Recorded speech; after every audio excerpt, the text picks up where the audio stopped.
অভিনেত্রী জিনিয়া মুখার্জি পা দিলেন ২১ বছরে। ব্যক্তিগত পার্টিতে জিনিয়া ছিলেন একেবারে খোলামেলা মেজাজেই।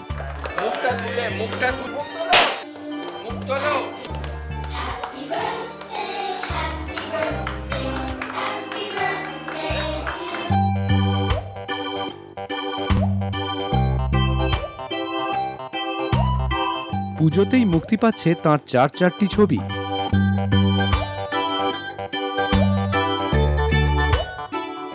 হিরোইন নয়, জিনিয়ার লক্ষ্য অভিনেত্রী হওয়া, আর নিজের প্রতিযোগী জিনিয়া নিজেই। আমি নিজেকে চ্যালেঞ্জ জানাই, কাউকে না। আমার মা বলতেন, যদি নিজের সঙ্গে নিজে চ্যালেঞ্জ করতে পারো, সেই জেতাটা হচ্ছে সব থেকে বড় জেতা।